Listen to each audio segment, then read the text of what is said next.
जब भी कोई पो को देखता है तो उसकी पहली प्रतिक्रिया होती है ये ड्रैगन वॉरियर है, लेकिन यही तो कुंग फू पांडा की सबसे बड़ी खूबसूरती है। जो दिखता है सीधा साधा, वो भीतर से होता अद्भुत।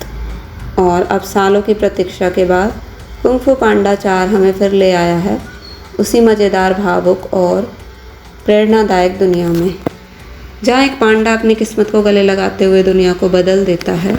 इस बार कहानी सिर्फ फाइट्स और मजाक तक सीमित नहीं है, इसमें एक गहरा मैसेज है, एक नई चुनौती और एक ऐसा विलन है सिर्फ ताकत से नहीं बल्कि अतीत की छाया बनकर आता है।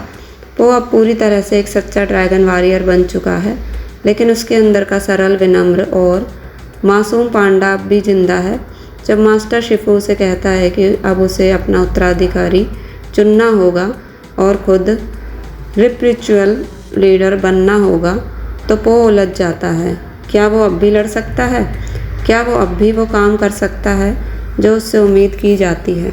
इसी उलझन के बीच कहानी में एंट्री होती है द कैमलिन की, एक शेप शिफ्टिंग सोर्सरेस जो उस पुराने खलनायकों की शक्तियों को अवशोषित कर सकती है। टाई लुंग, लॉर्ड शेन और काई जैसे खतरनाक दुश्मनों की आत्माएं अब उसके नियंत्रण में हैं, और यह सिर्फ एक फिजिकल लड़ाई नहीं है। पो की आत्मा, उसकी सोच और उसके बीते अतीत से एक लड़ाई है। कुंग फू पांडा 4 की दुनिया पहले से कहीं ज़्यादा विस्तृत हो चुकी है। फिल्म हमें जूनिपर सिटी नाम के एक नए स्थान पर ले जाती है, एक ऐसा शहर जो परंपरा और आधुनिकता का अद्भुत संगम है। यहाँ पो की मुलाकात होती है जैन से, एक चतुर और थोड़ी शरारती लोमड़ी जो खुद एक चोर है लेकिन दिल में सच्ची है। जैन और पो की केमिस्ट्री एक नया फील लेकर आती है, गुरु और शिष्य का रिश्ता, लेकिन साथ ही एक भावनात्मक सहयोग जो दोनों को खुद से भी बड़ा बनने की प्रेरणा देता है। फिल्म में ह्यूमर और इमोशन का बैलेंस इतना सुंदर है कि एक सीन में आप हंसते हैं और अगले ही पल आपकी आंखें भर जाती हैं। जब पो अपनी जड़ों, अपने माता पिता और अपने पुराने दुश्मनों की यादों में उलझ जाता है, तब हम उसके अंदर के संघर्ष को महसूस कर पाते हैं।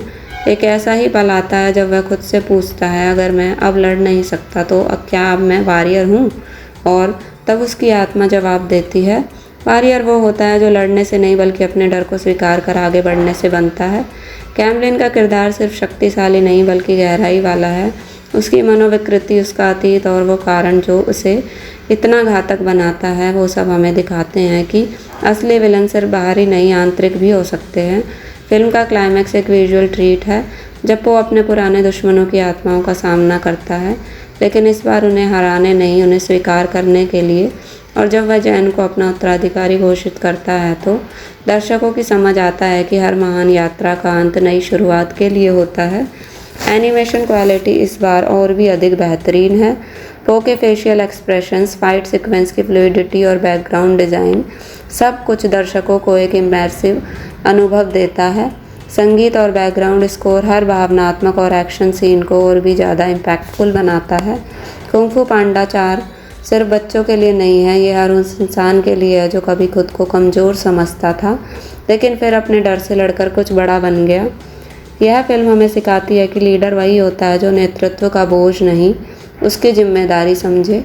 पो का सफ़र, उसकी मुस्कान और उसकी दहाड़ एक प्रेरणा है हम सभी के लिए।